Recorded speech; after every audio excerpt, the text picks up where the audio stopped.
Hello and welcome to part 6 of my Might and Magic 2 speed video walkthrough for the Apple II here on YouTube.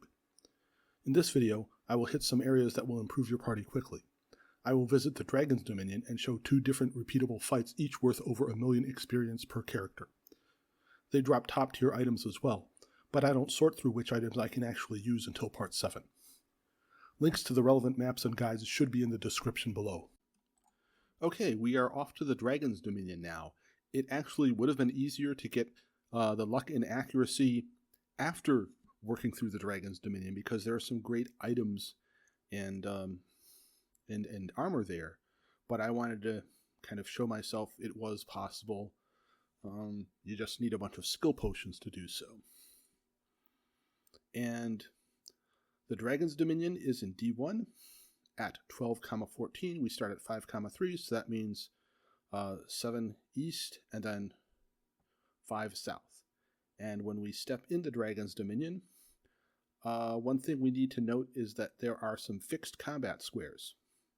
We want to avoid them. Not because they're too tough for us, but because there is one fight that really matters. So you can see I'm jumping over 2 forward, jump over, 2 forward, jump over, turn left, jump over, and then work the way up zigzag to the northeast. Then we have Michael using a bunch of skill potions. You notice I forgot to go to Atlantium to get 100 stats across the board. Now that I have everything around 50 plus, it's not too bad, but still a small slip. Keep in mind that 100 isn't twice as good as 50. You go from, I guess, 45 is the threshold for a bit better than 60, 75, and 90. So, yeah, also this fight will be very quick, but it's not necessarily easy. That dragon can get you. So, again, we just kind of wandered southwest, north, and west, and wow, 1,000 hit points. We're not going to get that until we rest, though. Once we do, we can probably go through a bunch of times. And yes, we can cast 4/6 here, Sorcerer's Spell, to flee. We cannot use Lloyd's Beacon, we cannot use Surface, and we cannot use Teleport. So,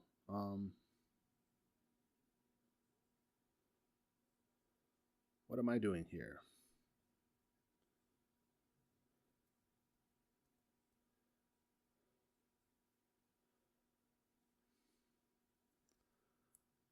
I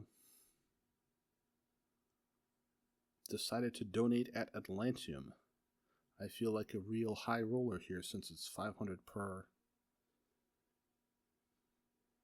And I really only need to donate once at each temple to get something.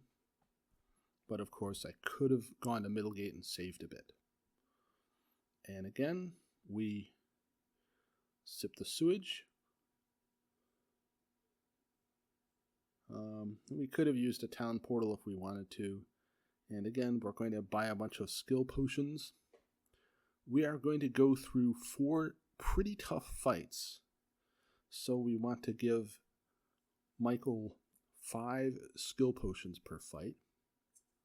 And 5 by 5 by 4, or rather 5 by 5 by 5 is 125. So we can get 125 levels per block of 5, and that will make Michael pretty powerful. And what was I thinking? I went and sipped the sewage, and for some reason I thought, oh, I didn't do that, and so I wasted it on 2 worms and an earthworm, which hell, it wasn't a fatal slip-up, that's for sure. It's more important to have the skill potions. And what do you know? I forgot to use them, so I was having a bit of a time there. But on the bright side, I'm nailing down how we jump, which is 2 forward, jump, 2 forward, jump, jump, turn left or right, jump, and then turn right or left.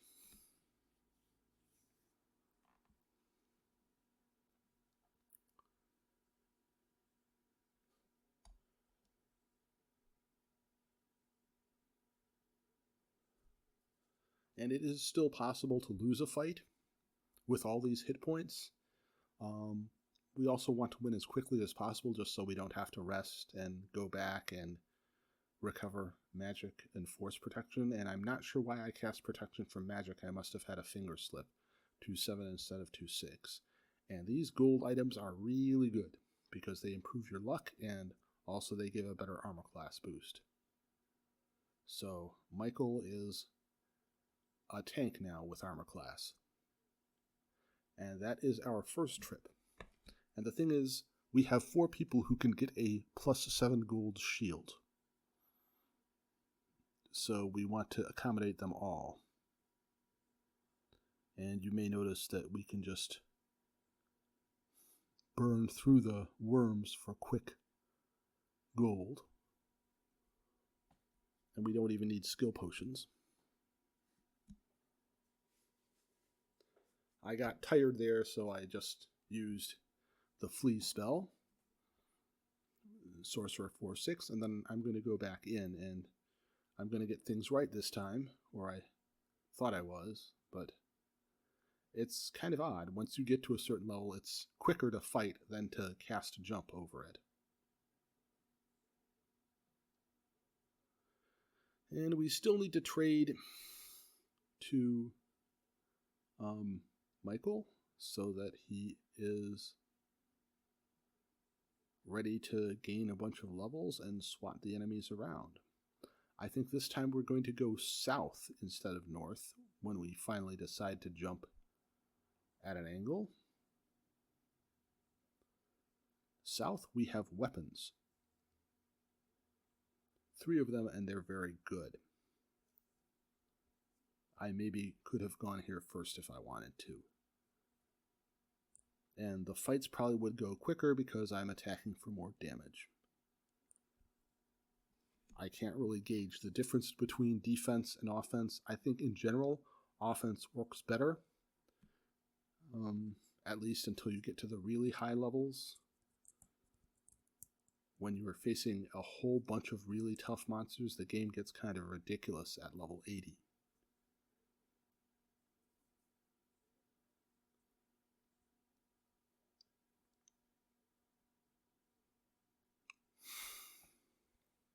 So this will feel like flipping burgers after a while. We want to take down the armored dragon first, and the rest are really second rate compared to it.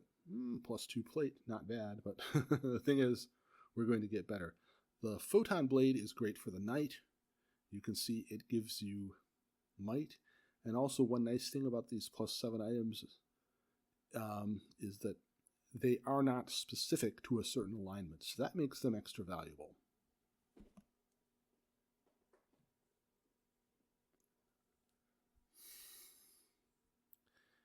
And now we are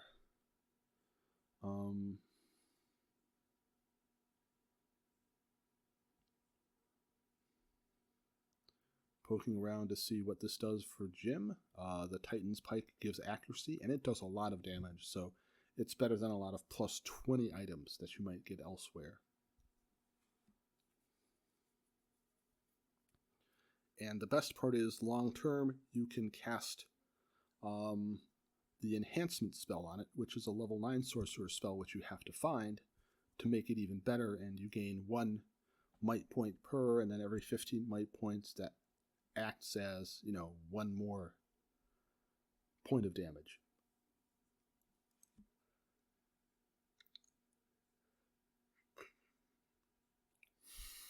In addition to the 1 point you get for each plus. Okay, we definitely want to shoot the leprechaun first. As long as there aren't too many of them, this is an easy fight. And it's pretty neat that we can just control the wyverns.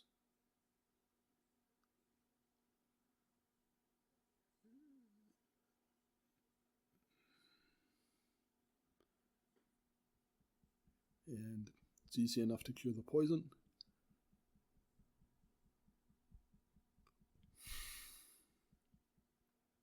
Also, you can see we're rolling up the gold, and this does not even count what we're going to sell the excess gold equipment for. we are going to have 2 excess gold plate mail items and 1 excess gold helm because we're getting gold shields for everyone who can equip them. And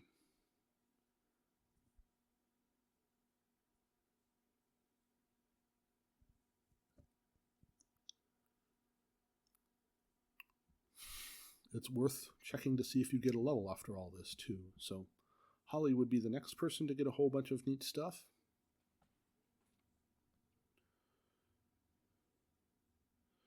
And I maybe should have been more aggressive about dropping stuff, but I wasn't. Oh, okay, I'm giving it to Pam just so that she's out of the way.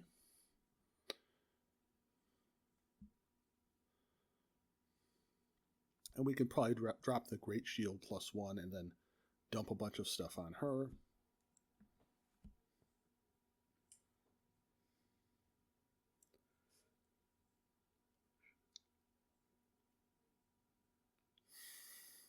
And all this luck has to be helping Holly become a better fighter. And now we have 2 trips left. On the first one, we give Pam, or rather, give Holly a gold shield and gold helm. On the final one, we give Dwight a gold shield. Though we have to run away successfully first.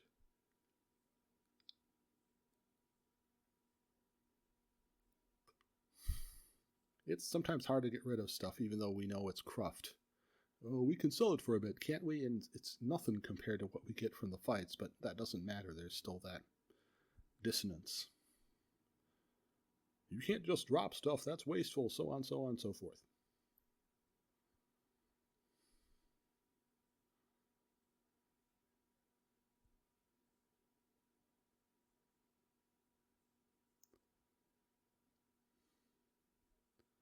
So it's time for the third fight for the gold items.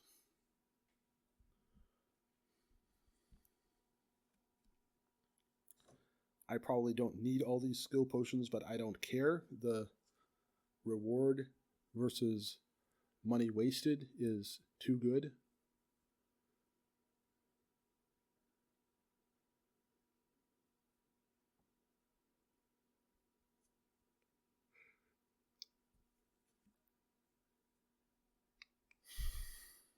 It really is fun to find new items in this game that give a big boost, whether it is fixed items or ones you get in a combat by chance. And also I'm noting that each trip back and forth takes 2 minutes, which isn't too bad. It might take less if you're willing to speed the emulator up entirely.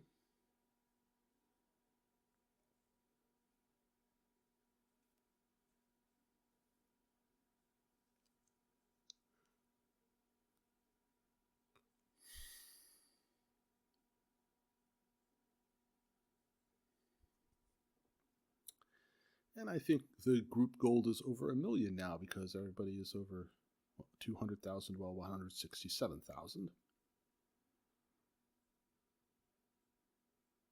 And to spoil things ahead, there is a location where you can buy all possible spells for 1 million gold. Once we're done with the super quick walkthrough, I'd like to show that, but I'd also like to show where to get all the spells. So that would be the main place to use gold. Another one is there is a way to turn gold into experience, and the disc swapping cheat that worked so well for me in Might and Magic 1 also works for Might and Magic 2. So if I really wanted to get level 255, I could persist down there.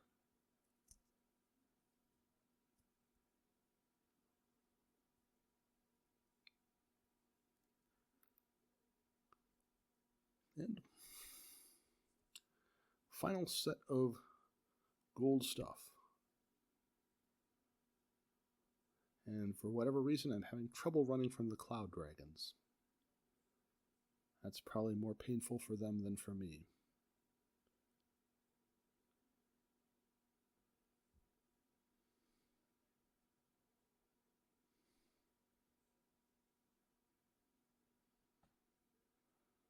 Alright, I got to flee. Now we're just going to go back to Middlegate, and we're going to regroup and plan what to do next. Okay, so 2 fights with the Cuisinart, and then training, and then 2 more is what's going to happen here. The Cuisinart is at A3 1,8. It's a pretty well-known trick for people who've been through Might and Magic. I didn't want to do it right away. I wanted to show that, hey, you don't need a whole ton of levels to boost your stats and get through the Dragon's Dominion. So when we fly to A2, we go east a bunch, and then there's that little triangle of mountains above. We want to go to 1,8, which is 1 west and 1 north of the east edge. I'm going to miss here because for whatever reason I thought it was 0,8. And now the Cuisinart, it frenzies randomly. Crazed natives do this. Mad peasants do this as well. They do it for a lot less damage, but usually there are more of them. And in a way that makes the Cuisinart a safer enemy to fight, because they can't kill you unless you let 2 people get unconscious at once. You can just heal whoever went unconscious and you can keep going. And it's completely random when the Cuisinart frenzies. And it also doesn't matter if you only have 8 hit points left for everyone. As you can see there, the main thing is you just need somebody to just survive, and you should. I'm not aware of the exact odds. But yeah, everybody gets a share of the 20 million experience points. It's okay, I guess, if someone dies. The main thing is to win, but it's nice kind of to have everybody's experience balanced. That's just one of those things. So, you can go 2 west to Sector A2 and then 2 east, and that's what I did, and the Cuisinart recharges, and you can go after the Cuisinart again. And this one is also going to be relatively quick. It may be a bit trickier. Oh, also, I did cast Power Cure on somebody, so in case the chest exploded, I would have insurance that not everybody would die. That would be really awful to win the fight and then have that happen. So, yes, I'm probably going to say this again just to make sure. I think it may have happened when I was first playing the game on a real Apple, and I felt very dumb and silly about myself. So yeah, we're just keeping healed. Moonray isn't really useful here, as is spell 2/1. Well, actually, it is if to avoid the trap like that. You won't have to cast a Power Cure, but on the other hand, it can add up the number of gems you use, and that's not all good. So we've won 2 fights, and now we're going to fly back to A4. Generally, you want to set a ceiling on the number of fights you have, and if you get a new item, save right away. Yeah, we want to run from that. One other problem, you do want to Power Cure because, as you see there, if everybody has 8 points and they run into a fight like that and they can't flee, they're in trouble. So I probably really should have just cast a gate spell back there, or town portal. And yeah, moving up from level 20 to level 25, and also from level 18 to level 23. So everybody gets 5 levels, or rather 19 to 24 and 17 to 22, technically. Yeah, it's really good the first few times. Then it has diminishing returns to scale, but it's still quite good. You still get items, and of course at first you will probably get an item you need. For instance, if a defense ring plus 30 drops, then because I have people with all 3 alignments, one of them will be able to use it, but maybe the next time they won't. There's a 1 in 3 chance it might be the wrong alignment for anyone to use. Well, that's a bad example because I have 2 of each of good, neutral, and evil. But yeah, the more big items you get, the fewer big items you have left that might work well. So you see there, the frenzying went pretty quick, and Dwight actually saved some hit points there. And this one's going to last a bit longer. So I'm going to try to fill the awkward silence with small talk about what's going on with the Cuisinart. At some point, when you get to around level 70, you can actually beat it straight up. Also, you noticed I used Moonray there. That is usually not super practical because the Cuisinart hits for 300 damage at least, so you need several Moonrays, and that would cast a lot of gems. But on the other hand, if the Cuisinart is very close to getting killed, or you have a more powerful party, then Moonray makes sense so that everybody has some hit points, so that if you open up the chest, not everybody gets killed. And also, of course, it's nice if two people get knocked unconscious. If that somehow happens, you can cast Moonray and then everyone will be conscious and nobody is at risk of getting killed, except, of course, if everybody gets killed by frenzying. So, it's just things to consider. There's a lot of repetition here. Skill potions are a possibility. I think they might be a good investment to save time.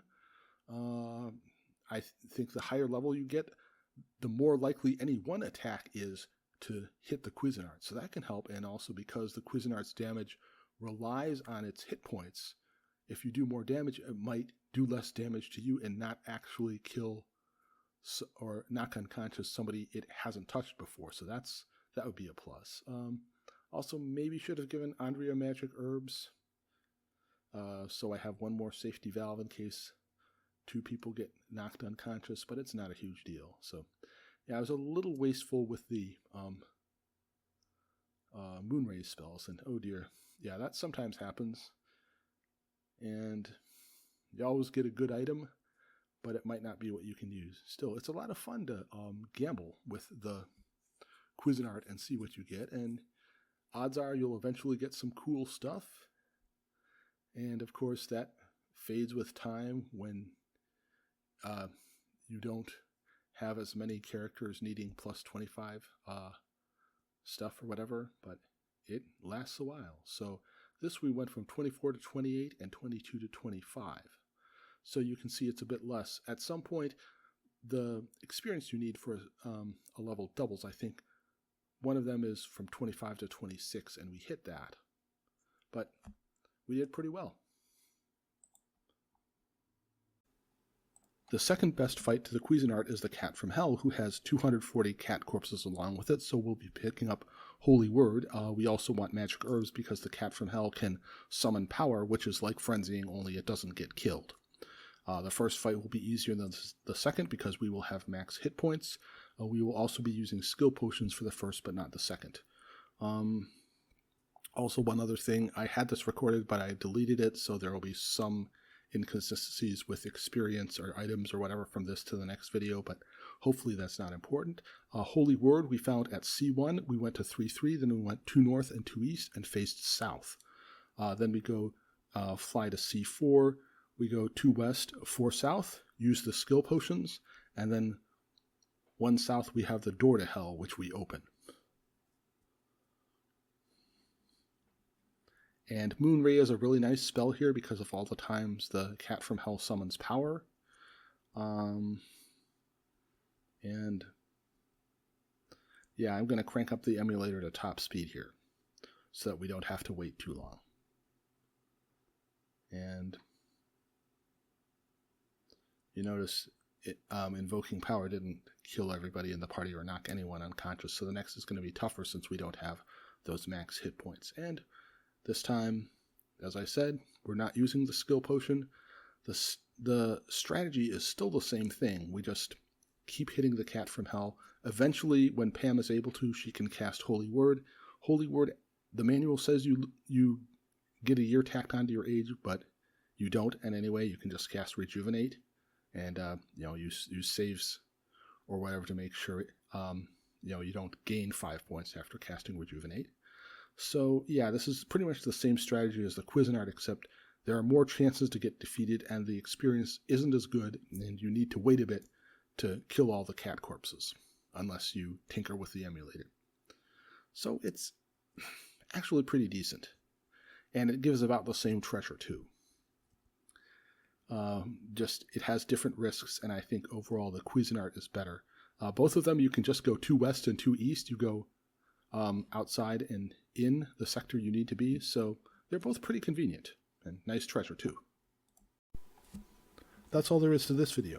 Thanks for watching through, and if you've enjoyed this enough, giving a like or subscribing if you haven't already goes a long way in encouraging me to share more videos of fun games you may want to revisit or didn't realize you missed.